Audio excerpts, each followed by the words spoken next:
कैसे हैं आप लोग। आज हम एक सीरीज़ की शुरुआत करने वाले हैं और ये बहुत छोटी सीरीज़ है, सिर्फ 2 एपिसोड की, जिसमें से पहला एपिसोड ये है और हम बात करेंगे रस्ट के मैक्रोस के बारे में, जो कि बहुत ही इंपॉर्टेंट टॉपिक है। तो अगर आप एक बिगनर हैं या एक इंटरमीडिएट हैं या इवन एडवांस लेवल पर काम करते हैं तो इस वीडियो को एंड टू एंड तक ज़रूर देखिएगा। हो सकता है आपकी कुछ एक जो डिटेल्स हैं जो आप मिस कर चुके हैं वो आप इस वीडियो से समझ जाओ। और ये एक कंप्लीट वीडियो होने वाला है। इस वीडियो के बाद कोई ऐसा टॉपिक नहीं छूटेगा रस्ट के मैक्रोज में जिसे आप आंसर ना कर पाएँ, ठीक है। अच्छा, ये सब शुरू करने से पहले मैं एक सवाल पूछना चाहता हूँ। आप लोगों ने, आप ये अपनी स्क्रीन पर देख सकते हैं, println, वेक और असर्ट, ये सब चीज़ें आपने देखी होंगी, है ना। और आपने कभी सोचा है कि ये जो एक्सक्लेमेशन मार्क लगा हुआ है इस पर, ये है क्या चीज़। जैसे रस्ट में हर एक फंक्शन का नाम होता है, राइट। ऐड, प्रिंट, जो आप अपनी मर्जी से रख सकते हैं, या कुछ एक डिफ़ॉल्ट फंक्शन होते हैं तो उनका एक नाम होता है, लेकिन उनमें एक्सक्लेमेशन मार्क नहीं होता। और ये फंक्शन जैसे दिखने वाले एक सिंटेक्स में एक्सक्लेमेशन मार्क है। तो ऐसा क्यों है? देखो, ये जो एक्सक्लेमेशन मार्क है ये सिर्फ एक लिखने का स्टाइल नहीं है, इसके पीछे एक पूरा का पूरा सिस्टम छुपा हुआ है, ठीक है। और इस वीडियो में हम वो सिस्टम समझने वाले हैं और बहुत ही अच्छे से समझेंगे, बहुत स्क्रैच से समझेंगे। और इस वीडियो के बाद पूरा का पूरा आपको समझ में आ जाएगा कि मैक्रोज क्या होते हैं, मैक्रोज आप कैसे लिख सकते हैं। और हम एक क्रेट यूज़ करने वाले हैं जिसमें, जो कि हमें इस मैक्रोज की लर्निंग जर्नी के दौरान बहुत ही हेल्पफुल साबित होने वाला है। और उस क्रेट का यूज़ करके आप जो ऑलरेडी एग्जिस्टिंग मैक्रोज हैं, चाहे वो रस्ट के हों, चाहे वो किसी भी क्रेट के हों, आप उसे समझ सकते हैं कि इंटरनली वो काम कैसे करता है, ठीक है। तो वीडियो शुरू करने से पहले कुछ चीज़ें मैं आपको बताना चाहता हूँ। वीडियो के एंड में हम कुछ प्रोजेक्ट्स डिस्कस करेंगे जो कि आपके अंडरस्टैंडिंग को, जो भी अभी आपने इस वीडियो में समझा है, उसको बहुत ही ज़्यादा सॉलिडिफाई करेगा। और वीडियो के दौरान हम बीच में कुछ क्वेश्चंस या क्विज भी रखेंगे, जिससे कि आपके जो करंट कॉन्सेप्ट्स हैं जो आप पढ़ रहे हो वो और भी सॉलिडिफाई हो जाएं। क्वेश्चन सॉल्व करने के लिए आप वीडियो पॉज भी कर सकते हैं, हालांकि हम वो क्वेश्चन यहाँ पे सॉल्व भी करेंगे। ऑलराइट, तो यार चलो शुरू करते हैं। और शुरू करने से पहले हम कुछ जो नेसेसरी क्रेट है, एक जो मैंने आपको बताई थी, हम वो इंस्टॉल करेंगे। क्रेट आप अपनी स्क्रीन पे देख सकते हैं और उसकी एक डिपेंडेंसी है जो कि रस्ट में एक नाइटली बिल्ड होती है जो हमें चाहिए होगी, ठीक है। ये दोनों चीज़ें हम इंस्टॉल करेंगे और फिर शुरू करेंगे, ठीक है। चलिए, ऑलराइट। तो जैसा कि आप देख सकते हैं यहाँ पे मेरे पास मेरी डायरेक्टरी ओपन है। आई होप ये सब आप लोग देख पा रहे होंगे। एक बार मैं चेक कर लेता हूँ फॉन्ट्स वगैरह सही हैं या नहीं। आई होप सही होगा, ठीक है, ओके। तो सबसे पहले, जैसा मैंने कहा था, हम एक क्रेट इंस्टॉल करेंगे और क्रेट का नाम है कार्गो एक्सपेंड। यहाँ पे ध्यान रखने वाली बात यह है कि हम यहाँ पे कार्गो इंस्टॉल कर रहे हैं, कार्गो ऐड नहीं कर रहे हैं। ऐड करने से क्या होता है, जो भी डिपेंडेंसी होती है वो आपके करंट एग्जिस्टिंग जो प्रोजेक्ट जिस पे आप काम कर रहे हैं उस पे इंस्टॉल होती है। और कार्गो इंस्टॉल जब हम करते हैं तो ओवरऑल आपके सिस्टम में जो रस्ट इंस्टॉल्ड है ये उसके साथ कंपेटेबल होने के लिए इंस्टॉल करता है, ठीक है। तो यहाँ पे कार्गो इंस्टॉल करना है ताकि आपके ओवरऑल सिस्टम पे इंस्टॉल हो। कार्गो इंस्टॉल, कार्गो एक्सपेंड, ये मैं ऑलरेडी इंस्टॉल कर चुका हूँ। ये कुछ टाइम लेगा तो आप इसको पॉज करके इंस्टॉल कर सकते हैं, ठीक है। दूसरी जो कमांड है हमारे पास वो है नाइटली बिल्ड। और नाइटली बिल्ड आप इंस्टॉल करने के लिए आप ये कर सकते हैं, rust up tool chain install Knightley, ठीक है। क्योंकि कार्गो एक्सपेंड जो क्रेट हम यूज़ करेंगे उसके लिए ये रिक्वायरमेंट है, ठीक है। ये मैं ऑलरेडी कर चुका हूँ तो आप ये इंस्टॉल कर सकते हैं। ऑलराइट, तो शुरू करते हैं। शुरुआत करेंगे एक नया प्रोजेक्ट बनाने से, कार्गो न्यू, और इसका नाम हम देंगे मैक्रो मास्टर, ठीक है। इंस्टॉल हो चुका है, CD करेंगे मैक्रो मास्टर में और इसको खोल लेते हैं। इसमें जाते हैं मेन फाइल पे। ऑलराइट, तो यार शुरू करते हैं मैक्रोस को समझना। बहुत ही आसान भाषा में हम समझेंगे और ये वीडियो ही सफिशिएंट होने वाला है, ठीक है। हालांकि ये जो सीरीज़ हम कर रहे हैं बहुत छोटी सीरीज़ है, 2 एपिसोड्स में होगी। पहला एपिसोड जो है वो ये है, ठीक है। तो सबसे पहला जो सवाल आना चाहिए वो ये आना चाहिए कि मैक्रोज इंट्रोड्यूस क्यों हुए, ऐसी क्या लिमिटेशंस थी रस्ट में जो मैक्रोज इंट्रोड्यूस करने पड़े, और ऐसा क्या थी प्रॉब्लम जो मैक्रोज सॉल्व करते हैं और कोई और उसका सॉल्यूशन नहीं है उसका, ठीक है। तो जो मैक्रोज इंट्रोड्यूस हुए थे वो एक फंक्शन की कुछ लिमिटेशंस की वजह से हुए थे। तो इसके लिए हमें फंक्शंस को समझना बहुत ज़रूरी है कि फंक्शन क्या होते हैं और फंक्शन हम कैसे लिखते हैं, ठीक है। और फंक्शंस में वो क्या लिमिटेशन है जिसकी वजह से मैक्रो इंस्टॉल हुआ, मैक्रो हमने इंट्रोड्यूस किया, ठीक है। तो शुरू करते हैं फंक्शन से।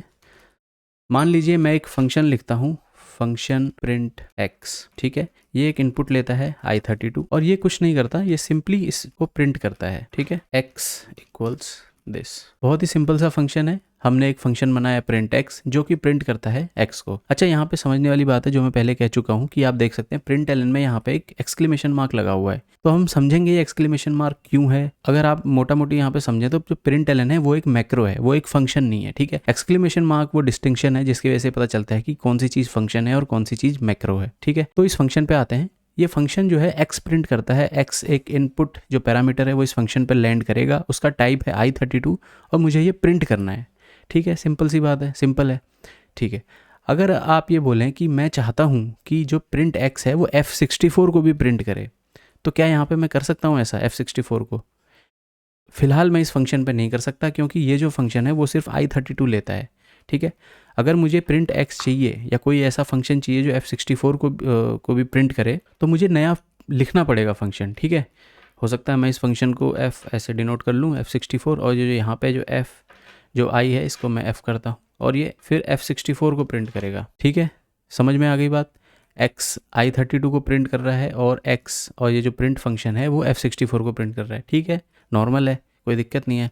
रिक्वायरमेंट अलग थी तो हमने बना दिया। लेकिन यहाँ पे एक बहुत ही इंपॉर्टेंट प्रिंसिपल आता है, वो ये है कि जब ये दोनों फंक्शन एक ही काम कर रहे हैं, जब ये दोनों फंक्शन x को ही प्रिंट कर रहे हैं, तो यहाँ पे डुप्लीकेसी क्यों है? यानी कि जब ये दो फंक्शन एक ही काम कर रहे हैं तो ऐसी क्या कुछ ऐसे रीज़न नहीं है कि हम ये डुप्लीकेट कोड अवॉइड कर सकें, जो कि बहुत ही इंपॉर्टेंट प्रिंसिपल है, जिसे ड्राई कहते हैं, do not repeat your self. ठीक है, तो जब ये दो फंक्शन एक ही काम कर रहे हैं तो ये फंक्शन अलग अलग क्यों लिखे हुए हैं मैंने, ये प्रॉब्लम है। ठीक है, तो ठीक है यार, तुमने कहा कि भाई ठीक है हम इसको जेनरिक से सॉल्व करेंगे, रस्ट में जेनरिक्स भी होते हैं, राइट? जेनरिक्स जो है वो इसका टाइप जो है वो फ्लेक्सिबल कर देगा, तो हमें डुप्लीकेट कोड लिखने की ज़रूरत नहीं पड़ेगी। तो मैं इन दोनों कोड के बदले मैं सिर्फ एक सिंपल सा कोड लिखूंगा, fn print x generic। ठीक है, और यहाँ पे जो है मैं ये डिफाइन करूँगा कि जो t है वो डिस्प्ले ट्रेट को इम्प्लीमेंट करता है, और यहाँ पे मैं x लिख दूंगा जिसका टाइप है t, और मैं यहाँ पे प्रिंट कर दूंगा इसे। तो यार प्रॉब्लम सॉल्व हो गई है। मैंने यहाँ पे डुप्लीकेट कोड इतने सारी लाइंस लिखने के बदले सिर्फ एक जेनरिक फंक्शन बनाया जो कि t को लेता है। t हम डिफाइन करते हैं जेनरिक्स में, जो कि बहुत सारी लैंग्वेजेस में कॉमन है। C# में भी हम जब जेनरिक्स बनाते हैं तो t से ही डिनोट करते हैं। तो t जो है वो डिस्प्ले ट्रेट को इम्प्लीमेंट करता है, और यहाँ पे इस फंक्शन की डेफिनेशन ये है, कोई भी जेनरिक x जो कि डिस्प्ले ट्रेट को इम्प्लीमेंट करता है हम उसे यहाँ प्रिंट कर सकते हैं। तो प्रॉब्लम सॉल्व हो गई। अब मैं यहाँ पे i32 डाल सकता हूँ, f64 डाल सकता हूँ, स्ट्रिंग डाल सकता हूँ, है ना? यहाँ पे मैं प्रिंट कर दूंगा इसको। ठीक है, प्रॉब्लम सॉल्व हो गई। लेकिन मैक्रोस का रोल कहाँ है इसमें अभी तक? ये प्रॉब्लम ऐसी तो कोई प्रॉब्लम लग नहीं रही कि मैक्रोज हमें इंट्रोड्यूस करने पड़े। अच्छा, अब एक चीज़ देखो यहाँ पे, आई होप इतनी बात समझ में आ गई होगी। अब एक चीज़ देखो यहाँ पे, अगर मैं प्रिंट एलन लिखता हूँ, मान लीजिए मैं लिखता हूँ लेट a इक्वल्स 10 और लेट b इक्वल्स 20। ठीक है, और अब मैं प्रिंट एलन करता हूँ और मैं यहाँ पे लिखता हूँ प्रिंट। ठीक है, अच्छा गौर करने वाली बात यहाँ पे ये है कि वही प्रिंट एलन जो अभी तक एक पैरामीटर ले रहा था स्ट्रिंग स्लाइस, अब वो दो पैरामीटर ले रहा है a और b। ठीक है, और ये एक मैक्रो है ऑब्वियसली, क्योंकि यहाँ पे एक्सक्लेमेशन मार्क लगा हुआ है। अब ये जो प्रॉब्लम है, क्या वो फंक्शन सॉल्व कर सकते हैं? क्या मैं यही जेनरिक फंक्शन ऐसा बना सकता हूँ कि कभी ये एक पैरामीटर ले, कभी ये दो पैरामीटर ले? नहीं ना। क्यों? क्योंकि रस्ट में जो फंक्शन होते हैं उनका जो सिग्नेचर होता है वो फिक्स होता है। अगर मुझे चाहिए कि मैं ये जो प्रिंट जेनरिक फंक्शन बना रखा है मैंने x, वो कभी एक पैरामीटर ले, कभी दो ले, कभी इन्फिनिटी ले, हालांकि मुझे इसके लिए लिखना पड़ेगा वो एक और प्रिंट x जेनरिक फंक्शन लिखना पड़ेगा जो कि दो वेरिएबल लेगा, और फिर मैं चाहता हूँ कि वो तीन ले तो तीन लेगा। तो ये तो प्रैक्टिकली इम्पॉसिबल सा हो गया है कि मुझे इन्फाइनाइट फंक्शन बनाने पड़ेंगे अगर मान लो मुझे इन्फाइनाइट वेरिएबल्स देने हैं, तो पैरामीटर्स पास करने हैं तो। ठीक है, बस यही वो स्पेसिफिक प्रॉब्लम है जिसके लिए मैक्रोज इंट्रोड्यूस हुए थे। आप यहाँ पे देख सकते हैं ये एक ही मैक्रो है, प्रिंट एलन, है ना? और मैं यहाँ पे इसमें मल्टीपल नंबर ऑफ पैरामीटर डाल सकता हूँ, डाल भी सकता हूँ, नहीं भी डाल सकता हूँ। ठीक है, तो ये वो प्रॉब्लम है जिसके लिए मैक्रो को इंट्रोड्यूस किया हुआ था। ओके, इतनी बात समझ में आ गई कि मैक्रोज क्या होते हैं, उनको डिफरेंशिएट कैसे कर सकते हैं मैक्रोज और फंक्शन में, और मैक्रोज जो हैं वो कौन सी ऐसी स्पेसिफिक लिमिटेशन है फंक्शन की जिसको सॉल्व करते हैं। ठीक है, तो अब जैसा कि प्रॉमिस किया हुआ था कि हम एक क्विज भी रखेंगे कॉन्सेप्ट्स के बाद। तो क्विज ये है कि आपको बताना है कि फंक्शन और एक मैक्रो में डिफरेंस क्या होता है। दूसरा क्वेश्चन ये है कि अगर प्रिंट एलन यहाँ पे फंक्शन होता मैक्रो के बदले तो क्या इश्यूज आते हमें इस लाइन को प्रिंट कराने में। वीडियो पॉज करके आप सॉल्यूशन सोचिए। ठीक है, और आई होप आपको सॉल्यूशन मिल गए होंगे। तो जो सॉल्यूशन वो ये है कि फंक्शन और मैक्रो में डिफरेंस ये होता है कि जो फंक्शन होता है उसका सिग्नेचर फिक्स होता है, और यहाँ पे जो जेनरिक्स हमने इंट्रोड्यूस कराया है उसकी लिमिटेशन ये है कि जेनरिक्स जो हैं वो सिर्फ टाइप की फ्लेक्सिबिलिटी देते हैं। देखो यहाँ पे टाइप फ्लेक्सिबल है, यहाँ पे मैं कुछ भी पास कर सकता हूँ, i32 f64 स्ट्रिंग, है ना? लेकिन ये वेरिएबल्स की और जो पैरामीटर्स जो इस पर लैंड होंगे उनकी फ्लेक्सिबिलिटी नहीं देता है। ठीक है, तो ये एक लिमिटेशन है और ये एक डिफरेंस है। और एक और डिफरेंस है जो विजुअल है कि जो मैक्रो है उसमें एक्सक्लेमेशन मार्क होता है। ठीक है, और जो नॉर्मल फंक्शन होते हैं उसमें कोई एक्सक्लेमेशन मार्क नहीं होता। ठीक है, ये था पहला सॉल्यूशन। और दूसरा सॉल्यूशन ये है कि अगर यहाँ पे प्रिंट एलन एक मैक्रो ना होकर एक फंक्शन होता तो जो लिमिटेशन वो ये आती कि यहाँ पे हमें इशू आते। पहली बात तो ये है कि प्रिंट एलन हमें डिफाइन करना पड़ता, ठीक है, ऊपर एक सिग्नेचर बनाना पड़ता है एफ एन प्रिंट एलन, और उसके बाद हमें ये दो चीज़ें लिखनी पड़ती, जिसमें जो पहला प्रिंट एलन है वो जो है स्ट्रिंग स्लाइस लेता, और दूसरा जो प्रिंट एलन है वो यहाँ पे तो आप देख सकते हो 3 पैरामीटर्स फिलहाल हम देख सकते हैं, क्योंकि वो फंक्शन जो है हमें मॉडिफाई करना पड़ेगा कि जो पहला पैरामीटर है उसको भी प्रिंट करे। ठीक है, इतनी बात समझ में आ गई। तो आई होप आपने सॉल्यूशन सोच लिया होगा, इजी था, सिंपल था। तो अब कुछ डेफिनेशंस हैं जो कि जो हम ऑलरेडी पढ़ चुके हैं, लेकिन कुछ एक स्पेसिफिक डेफिनेशन है जो हमने मिस कर दी थी, वो हम देखते हैं। वो ये है कि फंक्शन और एक मैक्रो में डिफरेंस। देखो, अब हम बात करेंगे कंपाइल टाइम और रन टाइम की। ठीक है, जो फंक्शन होता है, मान लो ये जो हमने प्रिंट एक्स लिखा हुआ है अपना फंक्शन, ये जो फंक्शन है वो रन टाइम पे एग्जीक्यूट होता है। ठीक है, यहाँ पे बात नोट करना, आप नोट बना सकते हो। जो फंक्शन है वो हमेशा रन टाइम पे एग्जीक्यूट होता है, और जो ये मैक्रो है, जो यहाँ पे मैंने प्रिंट एलन मैक्रो लिखा हुआ है, ये कंपाइल टाइम पे एग्जीक्यूट होता है। ठीक है, कंपाइल टाइम पे एग्जीक्यूट होता है, और इवन रन होने से पहले ही जो ये प्रिंट एलन है ये एक कोड ब्लॉक से रिप्लेस हो जाता है, क्योंकि जो रस्ट है वो मैक्रोस को नहीं समझता। ठीक है, उसे मैक्रोस की जगह पे एक कोड पीस चाहिए, एक वैलिड रस्ट कोड पीस चाहिए, और वो उसे रन करता है। ठीक है, वो सारे रूल्स फॉलो होने चाहिए ओनरशिप बोरोइंग के। ठीक है, कोई इशू नहीं आना चाहिए कंपाइल टाइम पे, और वहाँ पे एक मैक्रो की जगह हमारे पास होना चाहिए एक वैलिड रस्ट कोड ब्लॉक जिसे वो रन करता है। ठीक है, अब जो हमने क्रिएट इंट्रोड्यूस कराई थी कार्गो एक्सपेंड, वो उस चीज़ से हमें ये चीज़ समझने में हेल्प मिलेगी कि कैसे कंपाइल टाइम पे जो रस्ट है, जो उसका जो टूल है, वो क्या करता है, इस मैक्रो की जगह एक वैलिड कोड ब्लॉक इंट्रोड्यूस करा देता है। तो बेसिकली यहाँ पे जो प्रिंट एलन है कंपाइल टाइम पे वो एक कोड ब्लॉक से रिप्लेस हो जाएगा। हम आगे देखेंगे कैसे। ठीक है, जब हम आगे लिखना शुरू करेंगे और रन करना शुरू करेंगे तब हम देखेंगे आगे।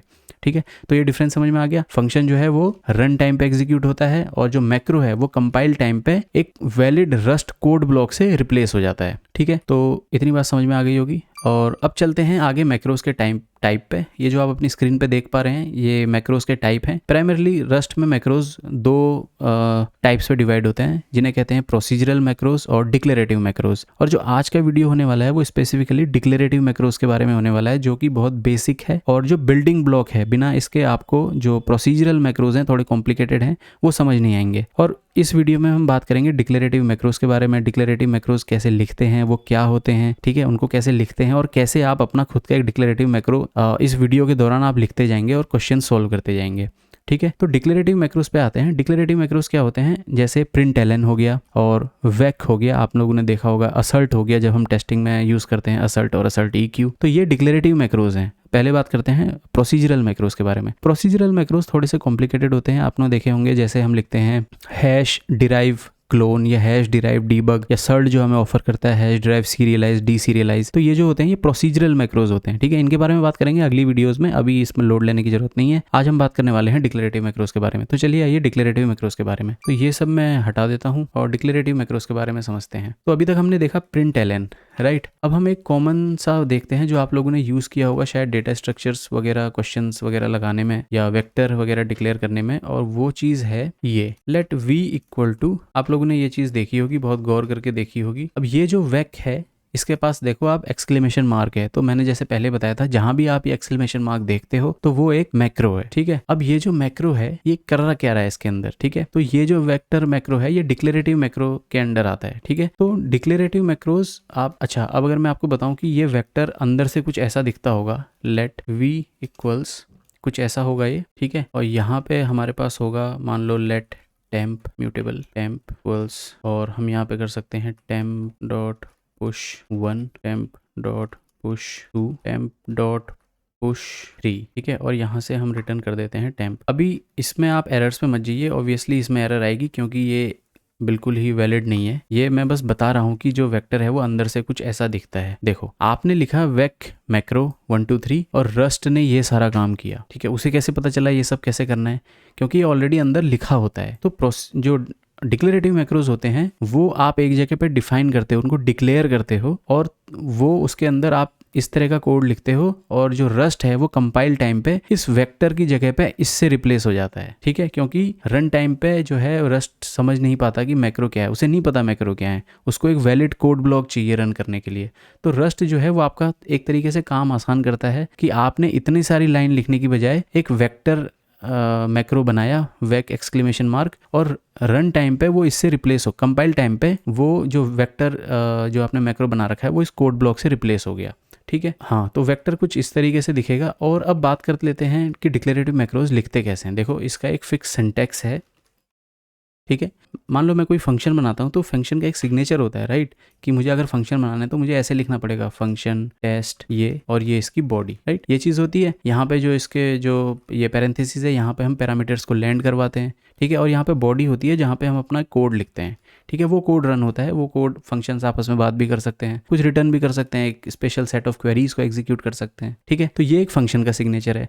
अच्छा, डिक्लेरेटिव मैक्रोज की बात करें तो अब बात करते हैं मैक्रोज लिखा कैसे जाए, इसे डिक्लेयर कैसे किया जाए।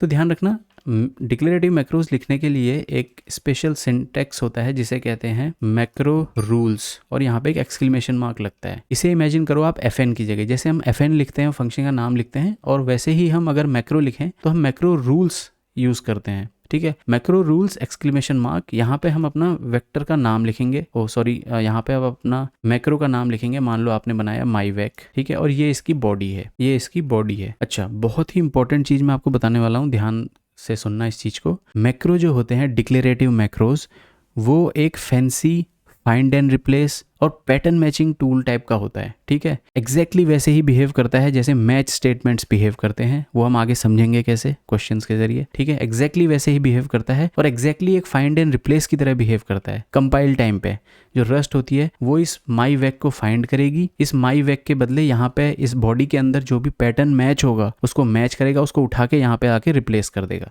ठीक है। तो शुरुआत कर लेते हैं माई वेक से। तो मान लो वेक की जगह आपको माई वेक लिखना है, ठीक है। तो आप एक काम करो, यहाँ पे लिख दो माई वेक, ठीक है। अब देखो, माई वेक मैंने लिखा, मैक्रो जैसे डिफाइन किया, और ऊपर मैंने यहाँ पे डिफाइन कर दिया माई वेक। अच्छा, जैसा मैंने पहले कहा था कि जब भी हम एक मैक्रो बनाते हैं तो वो एक पैटर्न मैचिंग टूल है, ठीक है, पैटर्न मैचिंग टूल है और फाइंड एंड रिप्लेस टूल है। तो इसकी बॉडी में जैसे मैच स्टेटमेंट पे हम पैटर्न्स वगैरह लिखते हैं ताकि वो मैच हो जाए और एग्जीक्यूट हो जाए, वैसे ही मैक्रो की बॉडी में हमें पैटर्न लिखना होता है। और वो पैटर्न हम कैसे लिखते हैं, वो पैटर्न लिखते हैं पैरेंथेसिस, एक फैट एरो और इसकी बॉडी, ठीक है। अब यहाँ पे जो चीज़ें हैं, यहाँ पे हम अपने कोड पीसेस लिखते हैं, और जब भी ये पैटर्न मैच होता है तो ये ब्लॉक एग्जीक्यूट होता है, उस पैटर्न जो भी मैच होता है उससे रिलेटेड एक स्पेसिफिक ब्लॉक एग्जीक्यूट होता है, ठीक है। और मान लेते हैं यहाँ पे हम लिखते हैं प्रिंट एलन हेलो, ठीक, हमने यहाँ पे हेलो प्रिंट किया। अच्छा, यहाँ पे गौर करने वाली बात यह है, हम ऑब्वियसली इतना कॉम्प्लिकेट नहीं करते हैं इस चीज़ को, तो माई वेक की जगह काम करते हैं, यहाँ पे लिख देते हैं प्रिंट सेल, ठीक है, और इसको रिप्लेस कर देते हैं प्रिंट सेल, ठीक है। और इसकी जगह हम क्या पास करेंगे, इसकी जगह हम पास करेंगे एम्प्टी। इतनी बात समझ में आ गई कि अच्छा, इसको भी हटा देते हैं, ठीक है, बिल्कुल एरर नहीं चाहते हम यहाँ पे। देखो, एरर सारी चली गई, क्यों चलेगी, क्योंकि प्रिंट सेल जो हमने एक मैक्रो बनाया है वो ऑलरेडी प्रेजेंट है, हम उसे डिफाइन कर चुके हैं मैक्रो रूल्स के जरिए, ठीक है। और यहाँ पे देखो, हमने कुछ भी पास नहीं किया। जब हम कुछ भी पास नहीं करते हैं तो ये पैटर्न मैच करता है, ठीक हो। यहाँ पे इनपुट पैरामीटर्स में कुछ भी नहीं है ना प्रिंट सेल के जो हम पास कर रहे हैं, तो ये पैटर्न मैच हुआ और प्रिंट एलन हुआ हेलो। अच्छा, अब इस चीज़ को समझते हैं, इसको सबसे पहले रन करते हैं, ठीक है। हमने रन किया, कार्गो रन, देखो क्या होता है, देखो हेलो प्रिंट हो गया, है ना, हेलो प्रिंट हो गया। अच्छा, यहाँ तो हमने हेलो लिखा ही नहीं है, हेलो कैसे प्रिंट हुआ, जो भी हमने मैक्रो बनाया ये पैटर्न मैच हुआ उससे, ठीक है, और ये कोड ब्लॉक एग्जीक्यूट हो गया। अब हम यहाँ पे चेक करने के लिए काम करते हैं, लेट a इक्वल्स 10 लिख देते हैं, ठीक है। और यहाँ पे अगर मैं ये प्रिंट कराऊँ a, ठीक है, तो ये जो पैटर्न मैच होगा इसकी बॉडी ये है, इस बॉडी के अंदर जो भी सेट ऑफ कोड लिखा हुआ है, कोड पीस लिखा हुआ है, वो एग्जीक्यूट होगा, ठीक है। दोबारा कार्गो रन करते हैं तो यहाँ पे आ गया हेलो 10। समझ में आ गई बात। मैंने मैक्रो डिफाइन किया, उस मैक्रो के अंदर मुझे पैटर्न्स लिखने हैं बहुत सारे, ठीक है, ताकि जो भी मैं यहाँ से पास करूँ वो पैटर्न मैच हो और वो कोड पीस एग्जीक्यूट हो। यहाँ पे मैंने कुछ भी पास नहीं किया तो यहाँ पे ये वाला पैटर्न मैच हो गया और ये चीज़ रन हो गई, ठीक है। अच्छा, दूसरी चीज़ यहाँ पे ये है कि अब जो हमने कार्गो एक्सपेंड टूल यूज़ किया था भाई, वो है, उसको यूज़ कैसे लें। हम मैक्रो तो पढ़ रहे हैं लेकिन उसको यूज़ में कैसे लें, तो यार उसको देखते हैं कैसे। तो उसके लिए जो कमांड होती है वो ये होती है, ये कमांड आप देख सकते हैं, ये है कार्गो प्लस नाइटली एक्सपेंड। जब मैं ये कमांड यूज़ करूँगा इस प्रोजेक्ट पे, तो ये मेरे मैक्रो को एक्सपेंड करेगी और ये बताएगी कि उस मैक्रो के साथ हो क्या रहा है। अच्छा, आई होप आपने कुछ बातें दिमाग में रखी होंगी जो मैंने पहले बताई थी कि डिक्लेरेटिव मैक्रोज जो होते हैं वो एक fancy find and replace tool होते हैं, एक फैंसी पैटर्न मैचिंग टूल होता है।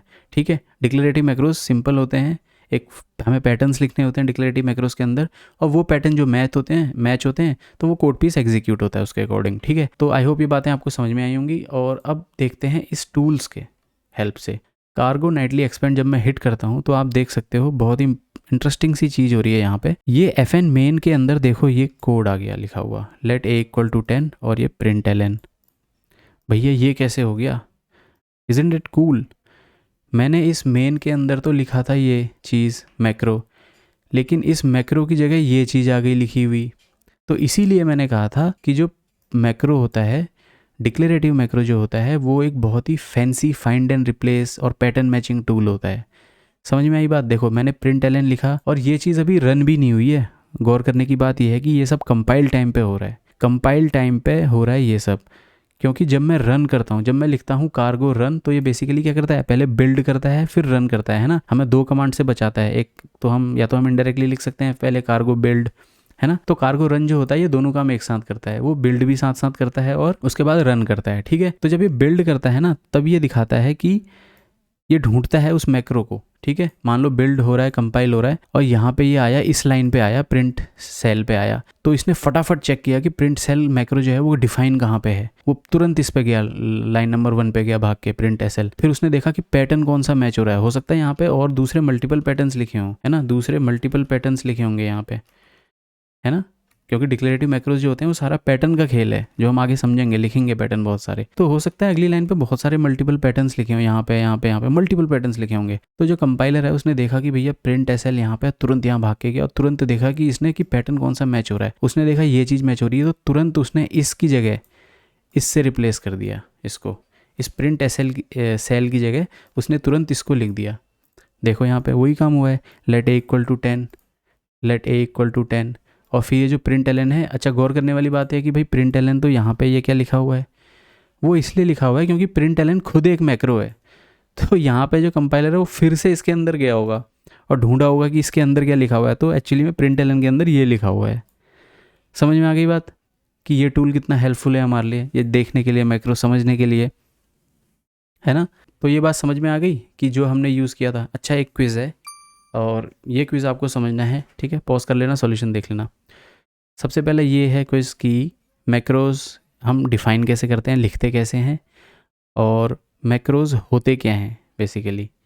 ठीक है, तो मैं आंसर ऑलरेडी दे चुका हूँ तो इसको ज़्यादा समझने में दिक्कत हुई नहीं होगी। तो ये टूल का हेल्प समझ में आ गई कि कैसे मैक्रो रिप्लेस होता है और कैसे ये चीज़ हमें पता चलती है कि मैक्रो बेसिकली, जो डिक्लेरेटिव मैक्रो है बेसिकली, वो एक फैंसी फाइंड एंड रिप्लेस और फैंसी पैटर्न मैचिंग टूल है।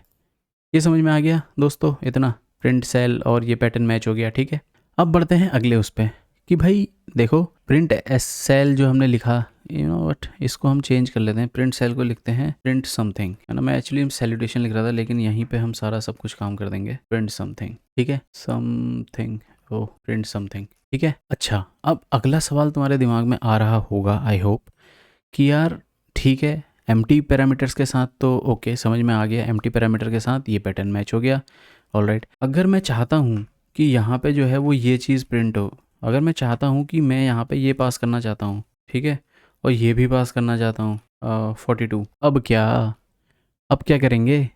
एम्प्टी तो ठीक है, लेकिन यहाँ पे मैं एक पैरामीटर्स भी पास कर रहा हूँ, एक जगह मैं स्ट्रिंग स्लाइस पास कर रहा हूँ और एक जगह मैं एक इंटीजर पास कर रहा हूँ। तो देखो जैसा मैंने पहले कहा था, जो मैक्रो जो होते हैं वो उसमें हम पैटर्न्स वगैरह मैच कराते हैं, जैसे मैच स्टेटमेंट में हम पैटर्न्स लिखते हैं। ठीक है, बस ये होता है कि मैच में हम एक एग्जॉस्टिव केस लिखते हैं, यहाँ पे एग्जॉस्टिव केस का कॉन्सेप्ट नहीं है, यहाँ पे बस हमें पैटर्न्स लिखने हैं। ठीक है, तो अब हम बात करेंगे डेजिग्नेटर की। अब यहाँ पे एक कॉन्सेप्ट आता है डेजिग्नेटर। ठीक है, वो क्या होता है, सबसे पहले इस चीज़ को देखो अगर हमें कोई भी इसमें पैरामीटर्स पास करना हो या कोई भी ऐसा पैटर्न लिखना हो जिसमें कि पैरामीटर्स हमें एक्सेप्टेड है, तो हम उसको कैसे लिखेंगे, डॉलर, यहाँ पे आप कुछ भी नाम लिख सकते हैं जैसे वैल्यू, और यहाँ पे EXPR, और ये जो कॉलन EXPR है ना, इसको कहते हैं डेजिग्नेटर। ठीक है, इसको क्या कहते हैं, डेजिग्नेटर। ठीक हो गया। अब हम यहाँ पे एक फैट एरो बनाएंगे और यहाँ पे हम वो चीज़ लिखेंगे जो हमें लिखनी है इसकी बॉडी में, जो हम चाहते हैं एग्जीक्यूट हो जब ये पैटर्न मैच हो जाए। तो यहाँ पे यार मैं लिखता हूँ हेलो और यहाँ पे मैं क्या डाल देता हूँ, डॉलर वैल्यू। अच्छा, अब ये EXPR क्या है, तो देखो यार तुम्हारी स्क्रीन पे तुम देख पा रहे होगे कुछ 8 या 9 डेजिग्नेटर्स हैं, ठीक है, जो कि हम डिक्लेरेटिव मैक्रोज में यूज़ करते हैं। उनमें से एक डेजिग्नेटर है EXPR। ठीक है, अब EXPR का मतलब क्या होता है, EXPR का मतलब होता है एक्सप्रेशन। ठीक है, और इस लाइन को डाइसेक्ट करते हैं, इस लाइन का मतलब क्या है। देखो, डॉलर वैल्यू एक लिखने का तरीका है किसी भी पैरामीटर्स का। ठीक है, अगर मुझे यहाँ पे चाहिए कि ये, तो बेसिकली क्या होता है ना, इन पैरेंथेसिस के अंदर लिखा जाता है पैटर्न। इस पैरेंथेसिस के अंदर कुछ भी नहीं था तो इसका मतलब ये मैक्रो तब चलेगा जब यहाँ पे कोई भी पैरामीटर्स आप पास ना कर रहे हो। ठीक है, और ये जो चीज़ है ये भी एक पैटर्न है इस पैरेंथेसिस के अंदर। और ये पैटर्न हमें क्या बताता है, ये पैटर्न ये बताता है कि इसमें एक ही पैरामीटर एक्सपेक्टेड है जिसका जो टाइप कह लो इसको फिलहाल समझने के लिए, क्योंकि सिंटेक्स रिलेटेड वैसा ही है, तो जो कि है ना एक्सप्रेशन टाइप का होगा ये, हालांकि डेजिग्नेटर होता है। ठीक है, तो यहाँ पे जो वैल्यू पैरामीटर आएगा वो क्या होगा, एक्सप्रेशन होगा। अच्छा, एक्सप्रेशन क्या होगा, कोई भी वैलिड रस्ट एक्सप्रेशन जो है वो एक्सप्रेशन होगा यहाँ पे। अब देखो, ये जो स्ट्रिंग स्लाइस है ये भी एक एक्सप्रेशन है, यहाँ पे जो इंटीजर है यहाँ पे 42 ये भी एक एक्सप्रेशन है। ठीक है, तो यहाँ पे कोई भी वैलिड एक्सप्रेशन चल जाएगा, तभी ये दोनों में एरर नहीं आई है। तो क्या करेगा, जिस समय ये कंपाइल होगा उस समय तो जो कंपाइलर होगा वो देखेगा कि भाई प्रिंट समथिंग, तुरंत भाग के यहाँ जाएगा और पैटर्न मैच करेगा प्रिंट समथिंग एम्प्टी के साथ, तो ये रिप्लेस कर देगा यहाँ पे। तो ये वाली लाइन पे क्या आ जाएगी, ये वाली लाइन आ जाएगी। फिर वो अगली लाइन पे जाएगा, पैटर्न मैच करेगा, ये तो मैच होगा नहीं तो अगले पे बढ़ जाएगा। यहाँ पे मैच हो गया क्योंकि ये वैलिड एक्सप्रेशन है। ठीक है, और एक ही पैरामीटर है यहाँ पे, अगर मैं यहाँ पे कॉमा लगा दूँ तब ये एरर छोड़ देगा। क्यों, क्योंकि पैटर्न मैच नहीं हुआ ना, क्योंकि यहाँ पे ये चीज़ है, उसके लिए मुझे यहाँ पे कुछ कॉमा ऐसे देना पड़ेगा, है ना, मुझे पैटर्न मैच कराना है बेसिकली, समझ रहे हो, लिटरली यहाँ पे पैटर्न मैच कराना है। तो देखो, इस चीज़ को हटाते हैं। कंपाइलर इस लाइन पे गया, उसने तुरंत भागा यहाँ इस मैक्रो पे और देखा कि ये पैटर्न मैच हो रहा है, तो यहाँ पे ये चीज़ मैच कर देगा, यहाँ पे रिप्लेस कर देगा, सेम चीज़ यहाँ पे ये भी रिप्लेस कर देगा। ओके, इतनी बात समझ में आ गई। अच्छा, एक क्विज़ है यहाँ पे कि 42 क्यों लिखा है मैंने, ये मेरी एज नहीं है by the way. 42 is basically the answer to life. ये एक नोवेल है, हिचहाइकर्स गाइड टू गैलेक्सी, जिसमें जो अल्टीमेट आंसर होता है, जो सुपर कंप्यूटर होता है वो देता है 42। 42 is answer to everything. Search मार लेना, इसमें बहुत सारी थ्योरीज हैं, काइंड ऑफ कॉन्स्पिरेसी हैं, everything adds up to 42 by the way, all the scientific research and all. ठीक है, तो ये चीज़ है। तो देखो, ये एक्सप्रेशन हो गया। अच्छा, अब इसको रन करके देखते हैं भाई क्या सीन है इसका। ठीक है, रन करते हैं कार्गो रन के साथ। देखो, कार्गो रन किया मैंने, hello 10, hello Vipin Joshi, hello 42। अच्छा, देखना चाहोगे कि ये एक्सपेंड करने पे कैसा बिहेव करता है या क्या होता है उसकी जगह। देखो, जहाँ जहाँ पे मैंने डिक्लेरेटिव मैक्रो लिखे थे वो सब रिप्लेस हो चुका है। कैसे कंपाइलर काम कर रहा है, कैसे कंपाइलर कोड जनरेट कर दे रहा है। ठीक है, जहाँ जहाँ पे मैंने मैक्रो लिखा था वहाँ वहाँ पे ये कोड जनरेट हो चुका है। ठीक है, अच्छा, तो एक क्विज़ आप सॉल्व कर लेना कि रन टाइम और कंपाइल टाइम पे क्या बिहेवियर होता है एक मैक्रो का और एक फंक्शन का। ठीक है, जो मैं ऑलरेडी बता चुका हूँ, आई होप आप इसको सोच पा रहे होगे कैसे हो रहा है। ठीक है, तो यार ये सिंपल सी चीज़ थी। ठीक है, मैक्रो रूल प्रिंट समथिंग हमने देखा, हम आर्ग्यूमेंट्स कैसे पास करते हैं, यहाँ पे आप देख लोगे आर्ग्यूमेंट्स कैसे पास करते हैं। ठीक है, और ये जो आपने 8 या 9 स्क्रीन पे देख पा रहे होगे जो डेजिग्नेटर हैं, इनमें से बहुत से डेजिग्नेटर हैं जो लिटरली बहुत बार यूज़ होते हैं और हम इस वीडियो में यूज़ करेंगे। वो क्या है, EXPR मैं समझा देता हूँ। EXPR है और एक है आइडेंट, ठीक है, और एक है TT और एक है TY। ठीक है, क्वेश्चंस मैं आपको दूंगा, फिलहाल अभी तो थ्योरी के ही क्वेश्चंस हैं और कुछ एक क्वेश्चंस मैं आपको इसमें बीच में देते रहूँगा जो हम सॉल्व करेंगे, जो आपको सॉल्व करने होंगे। अच्छा, EXPR क्या होता है मैंने पहले बता दिया। EXPR है एक वैलिड एक्सप्रेशन, कुछ भी हो सकता है। ठीक है, वैलिड एक्सप्रेशन। अच्छा, आइडेंट, ये बहुत इंपॉर्टेंट है। आइडेंट में हम स्पेसिफिकली यहाँ पे गौर करने वाली बात यह है कि आइडेंट में हम हमेशा नेम पास करेंगे, क्योंकि जो मैक्रोज हैं वो हम आगे जाके देखेंगे कि हम उनसे फंक्शंस वगैरह भी बना देंगे, उनसे वेरिएबल भी हम डिक्लेयर करेंगे, उनसे हम स्ट्रक्ट वगैरह डिक्लेयर करेंगे, इनम्स वगैरह डिक्लेयर कर सकते हैं। ठीक है, अभी तो मैंने EXPR लिख दिया, क्यों, क्योंकि मैं यहाँ से एक वैलिड एक्सप्रेशन भेज रहा हूँ। अगर मुझे यहाँ से नाम भेजना होता, मान लो अगर मुझे लिखना होता यहाँ पे प्रिंट समथिंग, ठीक है, और मैं यहाँ पे लिखता कि ऐसे लिखता, मान लो यूज़र। ठीक है, यूज़र क्या है, अगर मैं लिखता हूँ यूज़र लिखता हूँ तो यहाँ पे ऐसे समझो यूज़र क्या है, यहाँ पे कुछ भी हो सकता है ना यूज़र। मैं ऐसे लिख सकता हूँ लेट यूज़र इक्वल टू 20 और FN यूज़र, ठीक है, या फिर स्ट्रक्ट यूज़र, है ना। तो इन चीज़ों को पास करने के लिए और यहाँ पे एक्सप्रेशन मैच कराने के लिए हम आइडेंट यूज़ करते हैं। ठीक हो गई बात। अच्छा, TT क्या है, TT होता है टोकन ट्री। मान लो इस यूज़र की जगह आपको भेजना है प्लस, ठीक है, मान लो इस यूज़र की जगह आपको भेजना है एक टोकन, जैसे प्लस या माइनस या एम्परसेंड या एस्ट्रिक भेजना है, तो ये टोकन्स होते हैं। ठीक है, तो इनको मैच कराने के लिए जब आप पैटर्न लिखोगे मैक्रो में तो आप टी का यूज़ करोगे, जो कि होता है टोकन ट्री। और टी क्या होता है? टी होता है टाइप। मान लो आप भेज रहे हो i32, ठीक है, उसे क्या समझ में आएगा? उसे समझ नहीं आएगा ना, तो वहाँ पे जो एक्सप्रेशन मैच कराने के लिए आपको यूज़ करना पड़ेगा टाइप, टी। ठीक है, जब आप यहाँ से टाइप भेजोगे। इतनी बात समझ में आ गई? तो ये जो 4 चीज़ें हैं ना, ये बहुत इंपॉर्टेंट हैं अभी की वीडियो के लिए, क्योंकि हम इसी के अराउंड क्वेश्चंस करेंगे। लिटरली यही ज़्यादा यूज़ होते हैं जब भी आप फंक्शन वगैरह या ये सब चीज़ें करते हो। ठीक है, इतनी बात समझ में आ गई? तो अभी का जो क्विज़ है वो ये है कि बताइए, अगर मुझे पास करना है टाइप तो मुझे कौन सा डेजिग्नेटर यूज़ करना पड़ेगा जब मैं पैटर्न लिखूँगा। ठीक है, और हाँ, और आप खुद का एक प्रिंट समथिंग भी लिख सकते हैं जब साथ साथ ट्राई करने के लिए। ठीक है, तो बढ़ते हैं अब अगली चीज़ पे। याद रखना, ये 4 चीज़ें याद रख लेना, EXPR, आइडेंट, TT और TY। ठीक है, अगली चीज़ पे बढ़ते हैं अब। तो ठीक है, अब आगे बढ़ते हैं, ये सब तो हो गया। अब आगे बढ़ते हैं, एक प्रैक्टिकल एग्जाम्पल उठाते हैं। ठीक है, so let me remove this thing. Hopefully we'll create a new macro too, so let me remove this as well.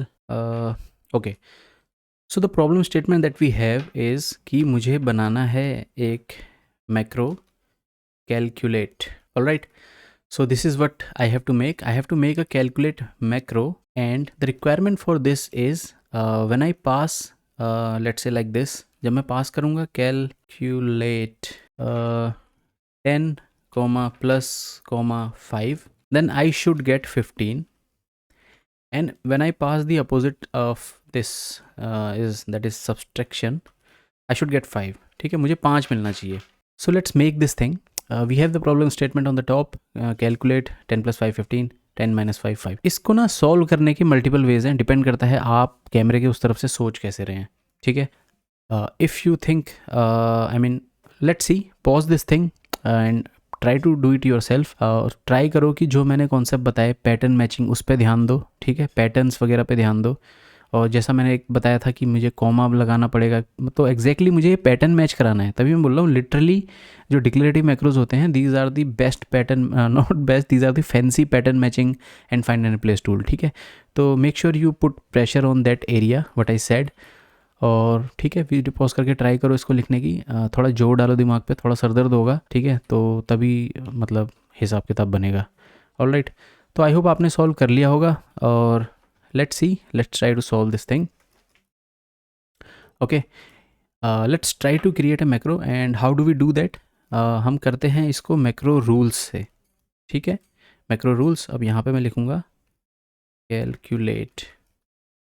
ठीक है, अच्छा, यहाँ पे मैंने पास किया है, ये जो पहला है वो है empty. तो आप यहाँ पे चाहो तो empty केस बना सकते हो, यहाँ पे प्रिंट एरर कर देगा कि एटलीस्ट पास समथिंग.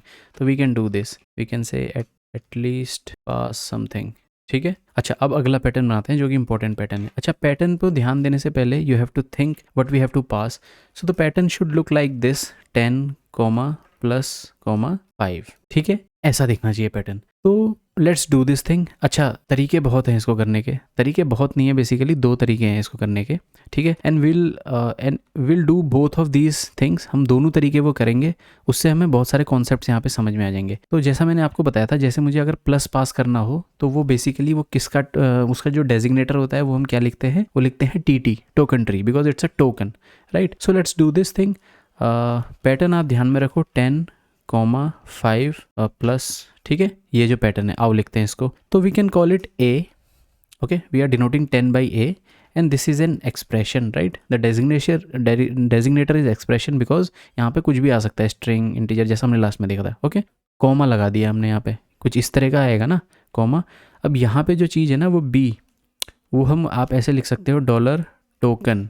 ठीक है, यहाँ पे टोकन आएगा, यहाँ पे आप लिख सकते हो TT, ये टोकन ट्री है. फिर आपने कॉमा लगाया, फिर आपने लिखा B, और यहाँ पे आप लिख सकते हो EXPR, पैटेरो, और इसकी बॉडी. अब यहाँ पे सारा काम होगा. समझ में आई बात? ये पैटर्न मैच हो रहा है. देखो 10 जो हमने यहाँ पे किया, 10 क्या है? एक एक्सप्रेशन है, तो हमने लिखा $A जैसे हम डिनोट करते हैं, और ये डेजिग्नेटर दे दिया EXPR. फिर 10 के बाद क्या है? 10 के बाद है कॉमा, तो हमने लिखा कॉमा. और 10 कॉमा के बाद क्या है? प्लस है, जो कि एक टोकन है, तो हमने लिखा $टोकन. टोकन की जगह आप कुछ भी लिख सकते हो, X Y, ये सिर्फ एक नेम है. ठीक है, तो मैंने यहाँ पे एज इट इज टोकन लिख दिया, कुछ भी लिख सकते हैं आप XYZ टोकन, और इसका जो डेजिग्नेटर है वो क्या यूज़ होगा, TT, ठीक है। और फिर एक कॉमा है ना टोकन के बाद, तो हमने यहाँ कॉमा लिखा। तो ऐसे हम पैटर्न मैच कराते हैं। 5 एक एक्सप्रेशन है, ठीक है। अब देखो यहाँ पे एक चीज़ है थोड़ी सी समझने वाली, वो ये है कि अब मुझे यहाँ पे दिखाना है कि ये या तो प्लस होगा या माइनस होगा, है ना, 2 केस होंगे।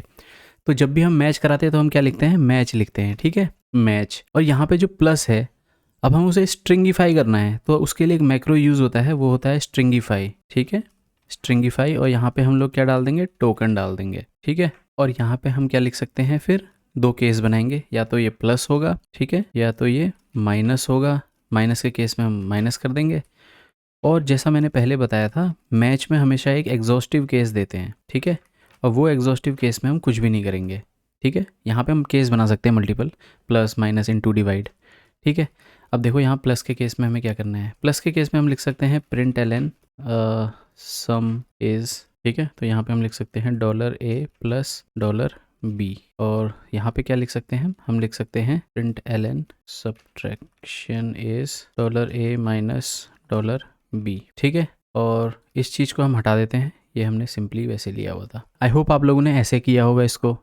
Well I don't expect it, because आप लोग पहली बार इसको समझ रहे होंगे, और अगर आपको ये पता होगा तो आपने ऐसा कर दिया होगा, इसको कोई इशू नहीं है इसमें, ठीक है। देखो हमने पास किया expression A token TT BB, ठीक है। आओ अब इसको कॉल कराते हैं। कॉल कराने के लिए हमें क्या करना पड़ेगा, हमें करना पड़ेगा कैलकुलेट, ठीक है, 10 प्लस 5, और अगेन कैलकुलेट 10 माइनस 5, ठीक है। अब इसको रन करके देखते हैं।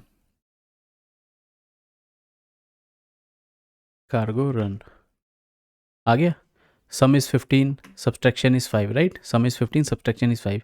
नाउ लेट्स सी कि कार्गो नाइटली अगर हम एक्सपेंड करते हैं तो क्या रिजल्ट आता है हमारे पास। देखो FN मेन के अंदर हमने 2 बार कैलकुलेट यूज़ कराया है ना, कैलकुलेट प्लस माइनस, तो दोनों बार ये मैच स्टेटमेंट से रिप्लेस हो गया, देख रहे हो, मैच स्टेटमेंट से रिप्लेस हो गया।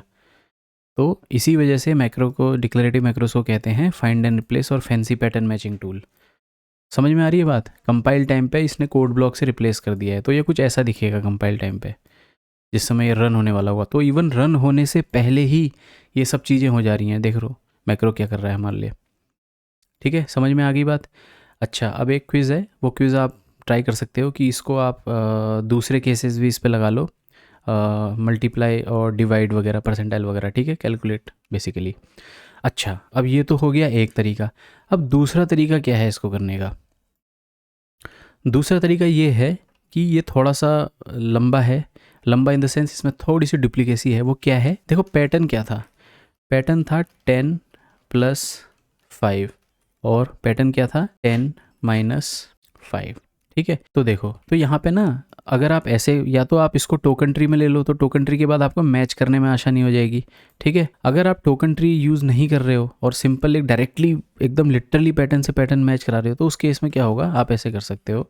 10 प्लस 5 को समझते हैं, इसको ना कमेंट ही कर देता हूँ मैं। 10 प्लस 5 को समझते हैं, तो here what will do, will say A and will use EXPR, ठीक है। अब हम कॉमा लगाएंगे, प्लस लगा देंगे, comma B and we'll use EXPR, and then we are going to use this. We can say println sum called, here you can just say 10 15, all right, whatever it is. और and here और दूसरा अगर आपको लिखना है तो simply है $A comma $A EXPR comma minus $B EXPR, ठीक है। यहाँ पे आप लिख सकते हैं println, ठीक है। ये चीज़ समझ में आ गई, देखो है ना, 2 तरीके हैं कि नहीं है। एक तरीके से हमने यहाँ पर टोकन ट्री का यूज़ किया जो कि ज़्यादा वर्सेटाइल लग रहा है, और इसके अंदर हम मैच स्टेटमेंट लिख सकते हैं, ठीक है। यानी एक ही पैटर्न लिखना है आपको, इस पैटर्न के अंदर आप मैच लगाओगे। और अगर आप इस तरीके से करते हो तो ये भी एक वैलिड चीज़ है, क्योंकि हमें पैटर्न ही तो मैच कराना है। लेकिन इशू यहाँ पे ये है कि मान लो आपको मल्टीप्लाई डिवाइड भी करना होता तो आपको 4 पैटर्न लिखने होते, ठीक है। वो पैटर्न ज़्यादा लिखने थोड़ा सा वो हो जाएगा, ठीक है। तो आप ऐसे भी कर सकते हो, ठीक है। अच्छा अब यहाँ पे एक चीज़ आपको मैं क्वेश्चन पूछ रहा हूँ, यहाँ पे ये समझना है कि अगर अब मैं इसे रन करूँगा तो क्या कॉल होगा, आपको वो आउटपुट गैस करना है। आप देखो कि जब भी ये चीज़ रन हो रहा है तो क्या रन होगा, ये जो सारे पैटर्न हैं जब ये रन होंगे तो क्या रन होगा, ठीक है। आओ रन करके देखें, गैस कर लिया आप लोगों ने क्या रन होगा। जब मैं इसे रन करता हूँ तो सम कॉल्ड रन हुआ और सब्ट्रैक्शन कॉल रन हुआ। अगर मैं इसको एक्सपेंड करूँ, देखूँ कि इसमें हो क्या रहा है, तो देखो, तो ये चीज़ें हो गई यहाँ पे। अच्छा भाई, हमने जब इसको कॉल कराया तो ये क्यों नहीं रन हुआ? तो एग्जैक्टली जैसे मैच स्टेटमेंट काम करता है कि प्लस मिला, ये पैटर्न मैच हुआ, बाकी सब छोड़ देगा। जो मैक्रो है उसमें भी क्या होता है, जब भी कोई पैटर्न मैच होता है तो वो आगे जाना छोड़ देता है। एग्जैक्टली पैटर्न मैचिंग चल रही है यहाँ पे मैच स्टेटमेंट की तरह, जैसा मैंने एकदम स्टार्टिंग में कहा था। तो जब भी मेरे को यहाँ पे कैलकुलेट 10+5 मिला, उसने क्या किया, इसको मैच करा दिया, सम कॉल लिख दिया और आगे जाना भूल गया। सेम एग्जैक्ट यही थिंग हुई 10-5 में भी, उसने ये पैटर्न मैच किया और आगे जाना भूल गया, छोड़ दिया लिटरली आगे जाना। और जब हम एक्सपेंड किया इसको तो हमने देखा कि यहाँ पे तो ये रिप्लेस हो रखा है। समझ में आ गई बात? तो ये भी एक इंपॉर्टेंट क्वेश्चन है कि पैटर्न जैसी मैच होगा वो आगे एग्जीक्यूट होना छोड़ देगा। जो पहला पैटर्न मैच करेगा उसको उठा के लाके यहाँ पटक देगा कैलकुलेट में, ठीक है, यहाँ लग देगा। तो आई होप ये चीज़ समझ में आई होगी आपको। ये थोड़ा सा प्रैक्टिकल एग्जाम्पल था कैलकुलेट, ठीक है। तो अब बढ़ते हैं अगले टॉपिक की तरफ, और वो टॉपिक ये है कि let me, you know what, let me remove this thing. We are not going to do this, obviously. We'll have a different macro, will generate another one, ठीक है। Let's remove this thing. Okay, अच्छा, वापस आ जाते हैं print Elon पे उठ के, ठीक है। let a equals 10, let b equals 20 और प्रिंट एलन a, b। अच्छा जी, एकदम स्टार्टिंग की प्रॉब्लम जो हमने देखी थी कि फंक्शंस में जो लिमिटेशन होती है वो क्या होती है, वो ये होती है कि यहाँ पे देखो, मैं एक बारी में तो स्ट्रिंग स्लाइस दे रहा हूँ और यहाँ पे ये भी दे रहा हूँ। तो अच्छा, हमने पिछले उसमें देखा कि कैसे हम आर्ग्यूमेंट्स पास कर सकते हैं, है ना। अच्छा, अब अगर मुझे मल्टीपल आर्ग्यूमेंट्स पास करने हो तो इवन आप ये भी छोड़ो, ये तो थोड़ा सा वो हो गया, हाँ ऐसे ही समझ लो कि मुझे अगर यहाँ पे मल्टीपल आर्ग्यूमेंट पास करने हैं, C D E F, तो मैक्रो में कैसे लिखूँगा, वहाँ पे कैसे होगा? क्योंकि देखो, मैक्रो में भी पैटर्न लिखे जाते हैं ना। तो पैटर्न अगर मैं ABCDEF बनाऊंगा तो ऐसे तो मुझे 6 पैटर्न बनाने पड़ेंगे, और मान लो इसमें इन्फाइनाइट नंबर ऑफ पैरामीटर्स मुझे अगर भेजने हैं मैक्रो में, तो मुझे इन्फाइनाइट नंबर्स ऑफ पैटर्न लिखने पड़ेंगे, है ना। तो वहाँ पे मैक्रो का काम आता है, उसे कहते हैं रेपिटेशंस, ठीक है। रेपिटेशंस सीखते हैं, आ जाओ दोस्तों। तो रेपिटेशन सीखने के लिए हम लोग क्या करेंगे, एक काम करते हैं, यहाँ पे एक मैक्रो बनाते हैं, इसका नाम लिखते हैं माई वेक, अपना खुद का एक वेक्टर बनाते हैं, ठीक है। तो आपने देखा होगा जब भी हम वेक्टर लिखते हैं तो हम लिखते हैं let v is equal to vec, ऐसे लिखते हैं ना, 1 2 3 4, है ना, इस तरीके से लिखते हैं। तो हम अपना खुद का मैक्रो बनाते हैं। अच्छा, यहाँ पे देखो, गौर करने वाली बात यह है कि यहाँ पे देखो, मैं मल्टीपल चीज़ें पास कर रहा हूँ, है ना, 1 2 3 4, है ना। और मैं चाहूँ तो ऐसा भी कर सकता हूँ, है ना, और मैं चाहूँ तो यहाँ पे 1000 आइटम भी डाल सकता हूँ। तो यहाँ पे एक थोड़ा सा लिमिटेशन है, वो क्या है कि मुझे ऐसा मैक्रो लिखना है कि जिसमें मैं एक बारी में चाहूँ तो कुछ भी नहीं भेजूँ, एक बारी में चाहूँ तो मैं उसमें मल्टीपल चीज़ें भेजूँ। और ऐसा इंपॉसिबल है कि मुझे मल्टीपल चीज़ों के लिए मल्टीपल पैटर्न लिखने चाहिए, है ना, ऐसा नहीं कर सकता मैं, क्योंकि फिर वो पर्पस डिफीट हो जाएगा, है ना। तो उसके लिए क्या करते हैं, आइए देखते हैं। तो उसके लिए हम यूज़ करेंगे रेपिटेशंस, ठीक है। अच्छा, अब रेपिटेशंस क्या होते हैं, जैसे हम जिम में कोई भी डंबल उठाते हैं तो रेपिटेशंस लगाते हैं, राइट, 10-12 रेपिटेशन लगाते हैं। तो रेपिटेशंस क्या होते हैं, रेपिटेशंस होता है रिपीट करना उस एक्शन को, उस मूवमेंट को। डंबल ऊपर जा रहा है, डंबल नीचे जा रहा है, ऊपर जा रहा है, नीचे जा रहा है, ऊपर जा रहा है, नीचे जा रहा है, तो 10 रेपिटेशंस मतलब 10 बार मैंने ऐसे ऐसे किया हुआ है, ठीक है। तो वही कॉन्सेप्ट यहाँ पे भी है, रेपिटेशंस यहाँ पे लूप का काम करते हैं। और रेपिटेशंस को हम कैसे लिखते हैं, आइए देखते हैं। तो पैटर्न कैसे लिखा जाएगा, इसके अंदर लिखा जाएगा, ये इसकी बॉडी है, ठीक है। तो कैसे लिखते हैं, देखो, डॉलर लिखेंगे और ब्रैकेट देंगे, ठीक है। यहाँ पे हम कोई आइटम देंगे, जैसे इसको बोल देते हैं डॉलर आइटम, और ये क्या होगा, एक एक्सप्रेशन होगा, है ना, क्योंकि जो वेक्टर होगा वो स्ट्रिंग स्लाइसेस का भी होगा, वो इंटीजर्स का भी होगा, है ना, फ्लोटिंग नंबर्स का भी होगा। तो EXPR is the right choice. Comma लगाया मैंने, स्टार लगा दिया, देखो कैसे होगा। इस चीज़ को हम डायसेक्ट करेंगे, पहले आप देख लो, ठीक है। और यहाँ पे मैं एक ब्लॉक बनाता हूँ, ठीक है। अब क्या होगा, ये जो ब्लॉक होगा, मैं यहाँ पे लिखता हूँ लेट म्यूट टेम्प इक्वल्स, यहाँ पे मैंने बनाया वेक्टर न्यू, ठीक है। और यहाँ पे मैं क्या लिखता हूँ, temp dot push 1, okay.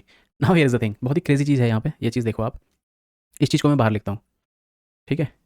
You know but यहीं पे लिख लेते हैं इस चीज़ को यहीं पे लिख लेते हैं। अच्छा, अब रेपिटेशंस कैसे लिखते हैं, ये रेपिटेशंस लिखे जाते हैं ऐसे, डॉलर पैरेंथेसिस और स्टार, ठीक है। अब इसके अंदर जो भी मैं लिखूंगा ना वो चीज़ रिपीट होगी, इस डॉलर और इस पैरेंथेसिस के अंदर जो भी मैं लिखूंगा वो चीज़ रिपीट होगी, और कितनी बार रिपीट होगी वो इस एस्ट्रिक से पता चलता है। और ये वो एस्ट्रिक्स है जो हमने यहाँ ऊपर कॉमा के बाद एस्ट्रिक्स लगा रखा है, ठीक है। इस चीज़ को डायसेक्ट करेंगे हम, और यहाँ पे हम लिख सकते हैं टेम्प डॉट पुश, यहाँ पे क्या लिखेंगे, डॉलर आइटम, ठीक है। और जब ये सब कुछ हो जाएगा तो हम यहाँ से टेम्प रिटर्न कर देंगे, क्योंकि हम इसे वहाँ प्रिंट करेंगे। देखो, ये बात समझ में आ गई। अभी हम इसको डायसेक्ट करेंगे, लेकिन उससे पहले यहाँ पे इसको जरा डिफाइन कर लें। हम लिखेंगे लेट वी और my V is equal to my vector और यहाँ पे हम पास करेंगे 1 2 3 4 5 6 7। ठीक है, प्रिंट करा लेंगे इसको, प्रिंट एल एन, यहाँ पे कर लेते हैं M V, doesn't implement display, okay, तो यहाँ पे ये कर लेते हैं। ठीक है, ठीक है, ये थोड़ा सा उसको ढंग से फॉर्मेट कर देगा, ज़रूरत है नहीं वैसे, चलो ज़रूरत तो है नहीं इसकी, हटा देते हैं इसे। ठीक है, अच्छा देखो अब इस चीज़ को डाइसेक्ट करते हैं, कम ऑन। माई वेक मैंने लिखा और अब इस चीज़ को देखो, मैक्रो जो मैंने बताया था पैटर्न मैचिंग होती है। ठीक है, अब यहाँ पे पैटर्न देखो, पैटर्न क्या है 1 2 3 4 तो इस चीज़ को ऐसे समझो कि ये कुछ ऐसा है, जो पैटर्न है वो कुछ ऐसा है 1 2 dot dot dot dot n times है वो। ठीक है, इस चीज़ को ऐसे समझो 1 2 डॉट डॉट यहाँ पे जो भी होगा तो ऐसा कुछ होगा, कोमा एन टाइम्स होगा वो। ठीक है, एन टाइम्स होगा। तो ये जो चीज़ है अभी फिलहाल तो आप देख सकते हो कि 7 बार है, लेकिन ये एन टाइम्स भी हो सकती है, ये कुछ भी नहीं हो सकती है। ठीक है, अब इस पे आते हैं, अब यहाँ पे आते हैं, इस चीज़ को डाइसेक्ट करते हैं थोड़ा सा। ठीक है, अब देखो ये चीज़ समझ में आ गई, डॉलर आइटम EXPR क्या डिनोट करता है, वो डिनोट करता है ये आइटम को 1 है ना, ये EXPR है, डॉलर आइटम EXPR। ठीक है, तो इसको ऐसे लिखते हैं। तो रेपिटेशंस लिखने का अगेन ये एक स्टाइल है। ठीक है, ये आपको हैंडी रखना पड़ेगा। ठीक है, बस इसको समझ लेते हैं। तो डॉलर मैंने लिखा, इसके अंदर मैंने लिखा वो आइटम जो रिपीट होगा बार बार, तो डॉलर पैरेंथेसिस इसके अंदर ही आइटम लिखा। और इस आइटम का जो पैटर्न है वो क्या है, एक्सप्रेशन टाइप है, तो मैंने 1 लिख दिया। तो डॉलर आइटम EXPR, इस आइटम की जगह आप कुछ भी लिख सकते हैं। ठीक है, जैसे लूप में लिखते हैं आई, आप एक काम करो आई लिख लो इसको, तो थोड़ा सा फेमिलियर हो जाएगा। ठीक है, आई लिख दिया मैंने यहाँ पे, EXPR है इसका डेजिग्नेटर, है ना। अब देखो 1 के बाद क्या है, कॉमा, तो मैंने लिखा कॉमा, इस ब्रैकेट के अंदर लिखा मैंने वो आइटम जो रिपीट होगा बार बार, जो चलेगा। ठीक है, और यहाँ पे देखो 1 लिख दिया, 1 के बाद क्या है, कॉमा, तो मैंने लगा दिया कॉमा। अच्छा यहाँ देखो ये डॉट डॉट एन टाइम्स है, तो ये जो एन टाइम्स है ना, इसको डिनोट करने के लिए मैंने लगाया यहाँ पे स्टार। ये होता है सिंबल, ये क्या होता है, ये होता है सिंबल। ठीक है, और सिंबल ये मल्टीपल 3 टाइप का होता है बेसिकली, ये एक स्टार भी होगा, ये प्लस भी होगा, और ये क्वेश्चन मार्क भी होगा। इसका मतलब समझते हैं, स्टार का मतलब क्या होता है, स्टार का मतलब होता है, अगर मैं यहाँ पे लिखता हूँ एस्ट्रिक्स, इसका मतलब होता है 0 या ज़्यादा। ठीक है, तो यहाँ पे इसका मतलब क्या है, कॉमा के बाद अगर स्टार लगा हुआ है तो इसका मतलब है कि इस आइटम पे या तो मैं कुछ भी ना भेजूँ, ठीक है, कुछ भी ना भेजूँ तो भी चलेगा, और 0 या 0 से ज़्यादा बार मतलब बेसिकली मैं भेज सकता हूँ यहाँ पे। एस्ट्रिक का मतलब ये है। ठीक है, आ जाते हैं अगले में, प्लस का मतलब क्या है। प्लस का मतलब क्या है, 1 या 1 से ज़्यादा बार। ठीक है, अगर मैं यहाँ पे प्लस लगाता हूँ स्टार की जगह और मैं यहाँ कुछ भी नहीं भेजता तो एरर मार जाएगी। अगर मैंने यहाँ प्लस लगाया है तो बेसिकली मैं यहाँ पे या तो 1 भेजूंगा ऐसे, या तो एक आइटम भेजूंगा, या एक से ज़्यादा आइटम भेजूंगा। ठीक है, समझ गए बात को। तीसरा है क्वेश्चन मार्क, इसका मतलब ऑप्शनल होता है, या तो मैं 0 भेजूंगा या 1 भेजूंगा, या तो मैं यहाँ पे कुछ भी नहीं भेजूंगा, 0 का मतलब है कुछ भी ना भेजूँ, या फिर मैं यहाँ पे खाली एक ही आइटम भेजूँ। एक से ज़्यादा जैसे ही मैं लगाऊंगा इशू आ जाएगा। अच्छा एक और चीज़ यहाँ पे, कि जब भी मैं यहाँ पे क्वेश्चन मार्क लगाऊंगा एस्ट्रिक की जगह, तो यहाँ पे एक क्विज है, इस चीज़ को आप सोचो, अगर मैं इस एस्ट्रिक की जगह क्वेश्चन मार्क लगाऊंगा तो मुझे क्या ये कॉमा लगाने की ज़रूरत है, सोचो पॉज करके। ठीक है, बिल्कुल तुमने सही सोचा, अगर मैं यहाँ क्वेश्चन मार्क लगाता हूँ तो मुझे यहाँ कॉमा लगाने की ज़रूरत नहीं है। क्यों, क्योंकि क्वेश्चन मार्क जो है वो ऑप्शनल है, उसका मतलब है कि या तो मैं एक ही भेजूंगा, एक से ज़्यादा नहीं भेज सकता, या फिर मैं कुछ भी नहीं भेजूंगा। ठीक है, या तो मैं एक भेजूंगा या मैं कुछ भी नहीं भेजूंगा। ठीक है, या तो मैं एक भेजूंगा या मैं कुछ भी नहीं भेजूंगा। तो ये चीज़ समझ में आ गई कि ये कॉमा के बाद जो ये सिंबल है, वो सिंबल 3 टाइप के होते हैं, स्टार, प्लस और क्वेश्चन मार्क। स्टार मतलब होता है 0 या 0 से ज़्यादा बार, यानी कि ये जो आइटम यहाँ रिपीट होंगे या तो वो बिल्कुल नहीं होंगे, या 0 से ज़्यादा होंगे।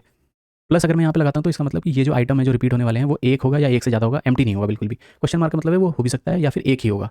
ठीक है, अच्छा देखो जी, ये हमने एक्सप्रेशन लिख दिया, ये एक्सप्रेशन यही डिनोट करता है कि 1 comma n times, 1 item comma n times. ये जो एन टाइम्स है ना, यही उठा के मैंने यहाँ रखा है कि जितना ये होगा उतनी बार ये लूप चलेगा, जितनी बार एन होगा एन नंबर ऑफ टाइम्स ये लूप चलेगा। म्यूट टेम्प मैंने वेक्टर बनाया, ये मैंने पुश किया, ये रिटर्न कर दिया। अब आओ देखते हैं ये रन करके कैसा लगेगा। ठीक है, इसको सबसे पहले क्लियर कर लो और रन कर लो। देखो 1 2 3 4 5 6 7 ठीक हो गया, है ना। और वहीं अगर मैं एक वेक्टर रन करता हूँ, मान लो यहाँ पे मैं वेक्टर बनाता हूँ, let v is equal to vec, और अगर मैं इसको प्रिंट करता हूँ यहाँ पे, ठीक है, मैं वेक्टर अगर मैं प्रिंट करता हूँ तो देखते हैं क्या आता है। ठीक है, वेक्टर मैंने प्रिंट किया, let's see what is this. ठीक है, अगर मैं वेक्टर प्रिंट करता हूँ तो देखते हैं क्या आता है। देखो सेम चीज़ आ रही है ना, 1 2 3 4 5 6 1 2 3 4 5। हालांकि इसके अंदर कुछ बहुत सारी दूसरी चीज़ें होंगी जो डिफाइन करी होंगी ऑब्वियसली, क्योंकि ये एक ऑलरेडी वेल स्टेब्लिश्ड मतलब रस्ट का मैक्रो है, तो इसमें बहुत सारी चीज़ें होंगी, है ना। और ये हमारा खुद का बनाया हुआ देसी मैक्रो है, तो यहाँ पे ऑब्वियसली हमने सिंपल सी चीज़ लिखी हुई है ना। लेकिन देखो ये दोनों बिहेव सेम कर रहे हैं, वो इसलिए सेम बिहेव कर रहे हैं क्योंकि जो माई वेक मैंने लिखा हुआ है वो भी वेक्टर बना रहा है और वो रिटर्न कर रहा है इस वेक्टर को, और मैंने उस वेक्टर को यहाँ प्रिंट कर दिया। तो आई होप ये रेपिटेशंस आप समझ पा रहे होंगे, रेपिटेशंस जो कि इंपॉर्टेंट चीज़ है, बहुत ध्यान से इसको समझना, पैटर्न समझना इसका, इतना टफ नहीं है ये पैटर्न। देखो 1 से लेके कॉमा 2 कॉमा, तो ए कॉमा बी कॉमा ऐसे एन टाइम्स होगा, तो जो भी चीज़ रिपीट होगी मुझे वो ऐसे लिखनी होती है इसके अंदर। ठीक है, डॉलर इसके अंदर, और ये जो आइटम है किस टाइप का है, वो आइटम EXPR है, और कॉमा लगा के ये एन टाइम्स चलेगा। ठीक है, और डॉलर इसका मतलब होता है ये रिपीट होगा। देखो जैसे मैंने यहाँ लिखा ना डॉलर, ये डॉलर ये, तो ये रिपीट हो रहा है ना, यही चीज़ तो मैंने यहाँ लिखी हुई है, डॉलर ब्रैकेट है ना, तो ये चीज़ रिपीट होगी n टाइम्स और यही चीज़ क्या करेगा, टाइम पुश। तो बेसिकली लूप है, तो लूप हम ऐसे लिखते हैं इसमें रेपिटेशन से, डॉलर ब्रैकेट, वही चीज़ मैंने यहाँ लिखी हुई है, डॉलर ब्रैकेट। ये जो आइटम है ये बताता है कि ये बार बार आएगा, और कितनी बार आएगा, 0 या 0 से ज़्यादा बार आएगा। ठीक है, ये चीज़ समझ गए। अब देखते हैं एक्सपेंड करके कि ये होता कैसा है, दिखता कैसा है, कर क्या रहा है यहाँ पे। ठीक है, क्लियर कर लेते हैं इसको और एक्सपेंड करते हैं इसको। देखो भाई, जो हमने अपना मैक्रो बना रखा था उसकी जगह ये चीज़ रिप्लेस हो गई है ना, यही मैंने बना रखा था। देखो ये देखो यहाँ लूप चल रहा है 7 बार, तो यही चीज़ रिप्लेस हो गई। जो हमने यहाँ पे लिखा हुआ है ये item let mut temp vector, let mut temp vector, ये यहाँ पे लूप चला और ये रिटर्न हो गया। देखो let M V equal to, अब क्योंकि ये जो है और यहाँ पे हमने इसे प्रिंट कर दिया है ना, ये अगली लाइन है। अब ये रस्ट का वेक्टर है, देखो यहाँ पे बहुत सारी चीज़ें हैं है ना, इंट्रिंसिक्स वगैरह यूज़ करी है, बॉक्स यूज़ कर रखा है, अनसेफ वगैरह यूज़ कर रखा है, तो ये रस्ट का है, ऑब्वियसली तो डिफरेंट होगा। तो आई होप ये रेपिटेशंस आप लोगों को समझ में आ गए होंगे। ठीक है, और इतना इसमें आई होप कोई इशू नहीं है। एक बार फिर से रिवाइज कर लो, लूप लगाने के लिए हम डॉलर ये यूज़ करते हैं, वही चीज़ यहाँ पे भी ये यूज़ हो रखी है। वो ये जो पैटर्न है वो ये बता रहा है, ये जो लूप है वो ये बता रहा है कि ये जो आइटम है ये n टाइम्स रिपीट होगा और कॉमा के साथ होगा। ठीक है, यही चीज़ है। ऑलराइट, आई होप रेपिटेशंस आपको समझ में आ गए होंगे, और देखते हैं इसमें क्या क्विज़ बनता है। तो यहाँ पे क्विज़ ये है कि आपको ये सिंबल बताने, ये सिंबल क्या करते हैं। अगर मुझे यहाँ पे अगर मुझे एम्प्टी वेक्टर पास करना है और मैं यहाँ पे प्लस लगाऊँ तो क्या ये चलेगा या नहीं चलेगा। सिंपल सी चीज़ें, यही रिवाइज हो जाएंगे कॉन्सेप्ट आपके। तो आई होप इसके नोट्स वगैरह बना लिए होंगे, आपको आते होंगे तो समझ गए होंगे। ठीक है, अब आगे बढ़ते हैं। अब बात करते हैं एक दूसरे डेजिग्नेटर की। अभी तक हमने देखा कि रेपिटेशंस कैसे काम करते हैं, ये कैसे लूप का काम बिहेव करता है। ठीक है, आई होप ये समझ में आ गया होगा। गाइस, अगर कुछ भी समझ में नहीं आ रहा होगा तो मेक श्योर करना कि आप कमेंट्स में जरूर पूछना उस चीज़ को, मैं डेफिनेटली वहाँ पे आके आपके जो इशूज़ हैं वो सॉल्व करूँगा। ठीक है, अब बढ़ते हैं अगले डेजिग्नेटर की तरफ जो थोड़ा सा इंपॉर्टेंट है, और उसको कहते हैं आइडेंट, जो कि हमने ऑलरेडी देख लिया है कि आइडेंट किस काम आता है। आइडेंट आता है जब हम उसमें नेम पास करते हैं। तो चलो एक चीज़ करते हैं, अच्छा अब मैं चाहता हूँ कि एक ऐसा मैक्रो लिखा जाए जो कि एक फंक्शन बनाए। ठीक है, शुरू करते हैं उस चीज़ को। तो उसके लिए हम आइडेंट यूज़ करेंगे। ठीक है, तो प्रॉब्लम स्टेटमेंट ऐसा है कि मुझे एक ऐसा मैक्रो लिखना है जो कि फंक्शन बनाएगा। तो एक काम करते हैं, मैक्रो बनाते हैं, क्रिएट फंक्शन मैक्रो। ठीक है, और मैं यहाँ पे पास करता हूँ, इसका नाम लिख देता हूँ से हेलो। ठीक है, ये मैक्रो में लिख देता हूँ। ठीक है, तो मुझे ये बनाना है। अब देखो मैंने यहाँ पे जो सी हेलो लिखा है वो कोई वेरिएबल नहीं है, वो कोई कुछ भी नहीं है, अभी डिफाइन नहीं है, राइट। पर मैं चाहता हूँ कि से हेलो नाम का एक फंक्शन बने। तो आइए देखते हैं कैसे बनाते हैं उसको। तो लिखते हैं क्रिएट, लिखते हैं मैक्रो रूल्स। आई होप आपको पता होगा कैसे लिखते हैं मैक्रो रूल्स, है ना। और मैक्रो का नाम है क्रिएट फंक्शन, है ना। अच्छा, अब पैटर्न देखते हैं, पैटर्न क्या बनेगा। पैटर्न बनेगा भाई साहब, यहाँ पे जो आएगा वो आएगा एफ एन नेम, है ना, फंक्शन का नेम, और यहाँ पे जो इसका डेजिग्नेटर होगा वो होगा आइडेंट। समझ में आ गई बात, पैटर्न मैच हो जाएगा यहाँ पे, क्योंकि जो मैं पास कर रहा हूँ से हेलो वो फंक्शन का नाम है। ठीक है, आइडेंट। अच्छा, फंक्शन यहाँ पे ये चीज़ रिटर्न क्या करेगी, रिप्लेस क्या होगी, देखो कैसे रिप्लेस होगा। एफ एन फंक्शन कैसे लिखते हैं हम, एफ एन मेन, है ना, या एफ एन टेस्ट, है ना। इस केस में मुझे चाहिए फंक्शन का नाम है से हेलो, है ना। लेकिन अब ये फंक्शन का नाम मैं हार्ड कोड तो करूँगा नहीं, ये आ किस में रहा है, ये आ रहा है डॉलर एफ एन नेम में, है ना, एफ एन नेम में। और मैं चाहता हूँ कि ये जो फंक्शन बना रहा हूँ से हेलो, वो एक इनपुट स्ट्रिंग ले, ठीक है, और वो उसको प्रिंट करे। ठीक है, ये इसको प्रिंट करे। देखो समझ में आ गई बात, समझ में आ गया हम कैसे कर रहे हैं। ये जो मैक्रो मैंने बनाया क्रिएट फंक्शन, ये एक फंक्शन का नेम ले रहा है, तो ये पैटर्न मैच हो गया ना, कि वो नेम है यहाँ पे, है ना, ना कोई एक्सप्रेशन है ना कुछ है ना, नेम हो गया। और फंक्शन ये रिटर्न क्या करेगा, रिप्लेस क्या करेगा, इस बॉडी के अंदर का आइटम रिप्लेस कर देगा। तो यहाँ पे हमें फंक्शन बनाना था, तो हमने फंक्शन का सिग्नेचर लिख दिया, फंक्शन, फंक्शन का नेम, और वो फंक्शन क्या करता है वो हम यहाँ लिख देंगे। ठीक है, तो आपने कभी सोचा था कि आप फंक्शन का नेम भी डायनेमिकली सेट कर सकते हो, तो मैक्रोज वो काम करते हैं। ठीक है, तो एक काम करते हैं, इस चीज़ को लिखते हैं मेन के बाहर, क्योंकि हम मेन के अंदर वो फंक्शन कॉल करेंगे। ठीक है, इस चीज़ को हमने लिख दिया मेन के बाहर। ठीक है, क्रिएट फंक्शन से हेलो। अब मैं यहाँ पे देखो क्या करता हूँ, मैं लिखता हूँ से हेलो, ये फंक्शन मैंने बना रखा है, नेम की जगह मैं क्या लिखता हूँ, विपिन। अब देखो क्या होगा। आई होप ये आप समझ पा रहे होगे मैं क्या कर रहा हूँ, और आई होप अभी आपने ब्रेन में तुरंत ये सब कुछ कर दिया होगा कि अब होगा क्या। सबसे पहले इस मैक्रो की जगह क्या आ जाएगा, इस मैक्रो की जगह ये फंक्शन आ जाएगा, इस मैक्रो की जगह ये फंक्शन आ जाएगा, क्योंकि रस्ट को नहीं पता रन टाइम पे मैक्रो भी कुछ होता है। कंपाइल टाइम पे ये कोड रिप्लेस हो जाएगा यहाँ पे, है ना, तो वो नॉर्मल एक रस्ट फंक्शन की तरह बिहेव करेगा, क्योंकि यहाँ पे मैक्रो नाम की कोई चीज़ नहीं रहेगी रन टाइम पे। यहाँ पे इसकी जगह क्या रिप्लेस हो जाएगा, ये फंक्शन रिप्लेस हो जाएगा। ठीक है, अब यहाँ पे ऐसे सेट करो कि मान लो यहाँ पे मैंने ये ना लिखा होता, कोई फंक्शन लिखा होता है से हेलो। ठीक है, तो यहाँ पे मैं से हेलो कॉल कर सकता था नॉर्मली, ये एक्जैक्टली वैसा ही है। मान लो अगर मैं इसकी जगह मैंने ये लिखा होता, यहाँ पे मैं लिख देता हूँ से हेलो। ठीक है, मैंने ऐसा कुछ लिखा होता, है ना, और ये मैक्रो नाम की कोई चीज़ नहीं रहेगी, तो क्या होगा कि रन टाइम पे ऐसा कुछ हो जाएगा, रन टाइम पे ऐसा दिखेगा रस्ट को, तो कोई दिक्कत थोड़ी है ना, से हेलो ऐसे ही होगा, ऐसे ही तो काम होगा। लेकिन हमने लिखा कैसा, हमने लिखा इसको ऐसा, ऐसा। समझ गए, आई होप आप समझ पा रहे होगे, इसमें एक्सपेंड करने की जरूरत नहीं है ना, आप समझ पा रहे होगे खुद से कि क्या चीज़ बन जाएगी वो बाद में। ठीक है, आओ इसको रन करते हैं। ठीक है, इसको रन करते हैं। देखो रन करने के बाद क्या बना, हेलो विपिन। अगर मैं इसे एक्सपेंड करूँगा और देखूँ कि क्या चल रहा है वहाँ पे, तो आप देख सकते हो कि मेन के ऊपर जहाँ पे मैंने डिक्लेरेटिव मैक्रो लिखा हुआ था वहाँ पे एक फंक्शन आ चुका है से हेलो, और वो क्या ले रहा है, एक इनपुट पैरामीटर ले रहा है, और मैंने यहाँ पे से हेलो कॉल कराया। गॉट इट, समझ गए आप, ईजी है, सिंपल है। तो मैक्रो यहाँ पे किस काम आ गए, मैक्रो फंक्शन बनाने के भी काम आ गए। और फंक्शन बनाने के लिए या वेरिएबल बनाने के लिए या कुछ भी बनाने के लिए हम क्या चीज़ यूज़ करेंगे, ये वाला डेजिग्नेटर यूज़ करेंगे, आइडेंट। ठीक है, तो एक काम करो, अब जो क्वेश्चन मैं आपको दे रहा हूँ वो क्वेश्चन बनाओ, लेकिन उससे पहले क्या करना है, let's see you know what, हाँ चलो पहले क्वेश्चन ही कर लो। Let me remove this thing, let me just introduce a problem statement to you guys. एक ऐसा आपको मैक्रो बनाना है जो कि जिस मैक्रो का नाम है क्रिएट स्ट्रक्ट, ठीक है, क्रिएट स्ट्रक्ट। और ये क्या करता है, ये यहाँ पे स्ट्रक्ट का नेम लेगा, मान लो दिस, और टाइप लेगा, ठीक है। और स्ट्रक्ट की मैं डेफिनेशन बता देता हूँ वो कैसा होगा। स्ट्रक्ट की डेफिनेशन होगी, मान लो वो कुछ ऐसा बनेगा, स्ट्रक्ट जो भी आप पास करेंगे, यूज़र डिस्क्रिप्शन कुछ भी आप पास कर सकते हैं, तो बेसिकली यहाँ पे आइडेंट जाएगा, ठीक है। यूज़र वो कुछ ऐसा होगा, उसके अंदर एक फील्ड होगा जो होगा वैल्यू, ठीक है, और यहाँ पे वो टाइप आएगा जो भी आप पास करेंगे। तो आई होप ये समझ पा रहे होंगे, ये जो नाम है वो स्ट्रक्ट का है और ये जो टाइप है वो उसके वैल्यू फील्ड का टाइप है, ठीक है।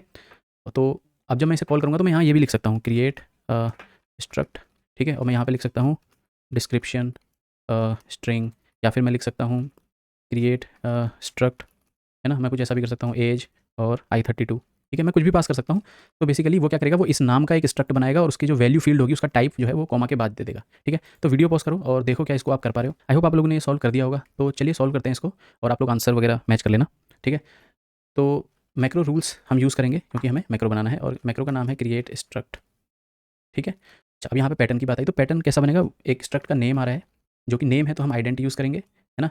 और जो दूसरा है वो आ रहा है टाइप, ठीक है, और टाइप के लिए हमने क्या डेजिग्नेटर होता है टी वाई, ठीक है। और ये बनाएगा क्या, ये बनाएगा एक स्ट्रक्ट, ठीक है, और उसका जो नेम होगा वो नेम पैरामीटर में आएगा। तो आप देख लो यहाँ पे कि जो स्ट्रक्ट है उसका नेम भी हम यहाँ पे डायनेमिक कर रहे हैं, ठीक है। और इसके अंदर एक फील्ड है, कोई प्रॉब्लम स्टेटमेंट से आप देख सकते हैं, वो है वैल्यू, और जिसका टाइप क्या है, डॉलर टाइप, ठीक है, ये चीज़ है, ठीक है। अच्छा, अब इसको कॉल करते हैं, सिंपल था, समझ में आ गई आपको बात। ये इसका पैटर्न है, नेम उसका, कॉमा उसका टाइप, और ये इसने स्ट्रक्ट बना दिया, नेम भी उसका डायनेमिक है, उसका जो टाइप है वो भी डायनेमिक है। तो आप उसको कॉल कैसे करें देखते हैं।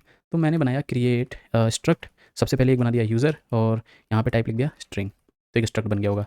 एक और स्ट्रक्ट मैं बनाता हूँ, लिखता हूँ, जिसमें कोई मैं दूसरा वो दूंगा, इसमें लिख दूंगा मैं एज और i32, ठीक है। अब इसको कॉल करते हैं मेन फंक्शन के अंदर। मेन फंक्शन के अंदर कैसे कॉल करूँगा, अगर मैंने यूज़र नाम का स्ट्रक्ट बनाया तो वो मैक्रो ने क्या किया है, वो ऑलरेडी बना दिया है, तो यहाँ पे क्या होगा, इस लाइन के बदले एक यूज़र नाम का स्ट्रक्ट ऑलरेडी यहाँ पे रिप्लेस हो जाएगा।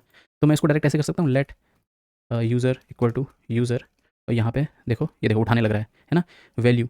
और वैल्यू की जगह मैं क्या पास कर सकता हूँ, मैं यहाँ पे पास कर सकता हूँ क्योंकि वो स्ट्रिंग है, तो मैं यहाँ पे पास कर सकता हूँ विपिन जोशी, ये यूज़र है, ठीक है। और मैं यहाँ पे प्रिंट कर दूँगा और मुझे ब्यूटीफुली चाहिए वो, तो मैं यहाँ पे ये कर लेता हूँ और मैं लिख देता हूँ यूज़र, ठीक है। और यहाँ पे मैं लिख लेता हूँ let age equal to age, age नाम का भी स्ट्रक्ट ऑलरेडी अवेलेबल हो जाएगा इस लाइन पे, है ना, रिप्लेस हो जाएगा। और यहाँ पे जो वैल्यू फील्ड है वो क्या है, i32 है, देख रहे हो, ये उठा रहा है i32, राइट। देखो अगर मैं ये करता हूँ तो i32 उठाएगा और मैं यहाँ पे कर सकता हूँ 30, ठीक है। मैंने यहाँ पे लिख दिया प्रिंट एलन, ठीक। और अ, ये मैंने कर दिया और यहाँ पे मैं क्या प्रिंट कर दे रहा हूँ, एज। चलो देखते हैं इसको रन करके क्या हो रहा है। अच्छा, ये डजंट इंप्लीमेंट डीबग। अच्छा, तो आप ये देख पा रहे हो कि ये जो debug, the trade debug is not implemented. तो ये जो हैश डिराइव डीबग है ना, ये एक प्रोसीजरल मैक्रो है। तो इसके ऊपर हम लोग ये डिफाइन कर देते हैं, ये लिख देते हैं हैश डिराइव डीबग, इसका मतलब हम इसे प्रिंट कर पाएंगे, ठीक है। तो ये हमने एक स्ट्रक्ट बना दिया। तो आप देखते हैं ये कैसे बिहेव करता है, फील्ड, ओके ठीक है। आओ देखते हैं ये कैसे बिहेव करता है। तो हमने लिखा कार्गो रन, देखो जब मैंने रन किया इसको तो यहाँ पे क्या मिल गया मुझे, वैल्यू विपिन जोशी एज 30, ठीक है। ये देख लो आप, स्ट्रक्ट प्रिंट हो गया है, ठीक है।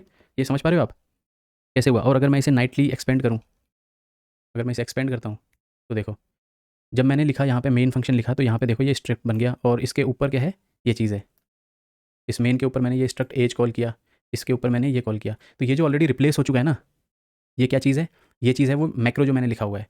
उस मैक्रो ने क्या बनाया, स्ट्रक्ट यूज़र और स्ट्रक्ट एज। अब मैंने इसके ऊपर क्या यूज़ किया, डिराइव डीबग यूज़ किया है, तो ये चीज़ यूज़ हो रखी है, ठीक है, कोड डीबग फॉर यूज़र। ये हम अगली वीडियो में समझेंगे, ऑटोमेटिकली डिराइव, ये जो प्रोसीजरल मैक्रोज हैं, क्योंकि बिना डिक्लेरेटिव मैक्रोज के प्रोसीजरल मैक्रोज समझना थोड़ा सा काइंड ऑफ टफ होगा, क्योंकि जो डिक्लेरेटिव मैक्रोज हैं वो आपका बिल्डिंग ब्लॉक है बेसिकली मैक्रोज को समझने के लिए। तो आई होप ये चीज़ आपको समझ में आई होगी, ये क्वेश्चन आप लगा पाए होगे कि कैसे हम यहाँ पे स्ट्रक्ट बना सकते हैं, ऑलराइट। और ठीक है, ओके। अच्छा, अब यहाँ पे एक क्वेश्चन जो आप ट्राई कर सकते हैं वो ये है कि यहाँ पे तो देखो टाइप मैचिंग हो गई, आप यहाँ पे कोई दूसरा बाकी फील्ड्स और ऐड कराइए और प्रिंट कराइए उनकी वैल्यू, जैसे यूज़र डॉट वैल्यू प्रिंट करा लो या एज डॉट वैल्यू प्रिंट करा लो, ठीक है। ये आप कर सकते हैं। तो चलिए अब जो इस वीडियो का जो आखिरी टॉपिक है उसकी तरफ चलते हैं, और वो आखिरी टॉपिक है मैक्रो हाइजीन। इंपॉर्टेंट टॉपिक है, नॉट दैट मच इंपॉर्टेंट, लेकिन समझने वाला है बेसिकली, ठीक है। हमें कुछ नहीं करना है, सब कुछ ऑलरेडी हो रखा है, लेकिन हमें बस एक चीज़ समझनी है। तो आप उसको समझ लेते हैं फटाफट। कैसे समझेंगे, मान लो मैंने एक मैक्रो बनाया, ठीक है, और उस मैक्रो का नाम है प्रिंट एक्स, ठीक है। और वो यहाँ पे क्या करता है, लेट एक्स इक्वल टू 42 42 और प्रिंट एलन कर देता है वो एक्स को, ठीक है, ये इसको प्रिंट कर देता है, ठीक है। अब अगर मैं मेन के अंदर लिखता हूँ तो देखो, मेन के अंदर मैं एक काम करता हूँ, अगर मैं यहाँ पे लिखता हूँ लेट x इक्वल टू 100, ठीक है, और मैं यहाँ पे प्रिंट x को कॉल कराता हूँ, ठीक है, प्रिंट x को मैं कॉल कराता हूँ, ठीक है, और फिर मैं यहाँ पे प्रिंट करता हूँ x इक्वल टू, तो वीडियो पॉज करके बताओ इसका आंसर क्या होगा, ठीक है, आपको ही बताना है इसका आंसर क्या होगा। इसको समझो, देखो मैंने एक मैक्रो लिखा प्रिंट x, और जब मैं ये यहाँ से कॉल कराता हूँ तो ऑब्वियसली ये वाला पैटर्न मैच होगा। तो मैंने क्या किया है, इसके अंदर एक डिफाइन किया है वेरिएबल x, और मैं यहाँ पे इसको प्रिंट करा रहा हूँ। इवन यू नो बट इसको हटाओ, ठीक है, मैं इसके अंदर एक वेरिएबल डिफाइन कर दिया मैंने इसके अंदर, ठीक है, और अब मैं जब यहाँ पे x प्रिंट कराता हूँ तो अब बताओ x की वैल्यू क्या होगी। पॉज करके देखो x की वैल्यू क्या होगी। तो चलो रन करते हैं इसको और देखते हैं क्या होगी। देखो x की वैल्यू क्या आई, 100। तो आपने ऐसा सोचा कि अगर मैं स्प्रिंट x को कॉल करा रहा हूँ तो ऑलरेडी यहाँ पे x डिफाइन है तो ये इसे ओवरराइड करना चाहिए था, लेकिन इसने क्या किया, ओवरराइड नहीं किया। जो ऑलरेडी x बाहर था अवेलेबल, वो बिल्कुल भी ओवरराइड नहीं हुआ है। इसको कहते हैं मैक्रो हाइजीन। तो जो मैक्रो हम लिखते हैं ना, वो एक हाइजीन मेंटेन करते हैं। वो हाइजीन क्या होती है कि ये अपने जो वेरिएबल्स होते हैं ना, भले ही इसके नाम सेम हो, let X equal to this, हालांकि आप लोग ये वार्निंग से समझ पा रहे होंगे, है ना, जो वार्निंग यहाँ पे आ रही है उससे साफ पता चलता है कि वेरिएबल एक्स अनयूज्ड है, इसका मतलब ये इससे बाहर लीक नहीं हुआ है, मान लो, लेकिन ये कॉन्सेप्ट समझना बहुत इंपॉर्टेंट है। हालांकि आपको ने गेस कर लिया होगा वार्निंग देख के।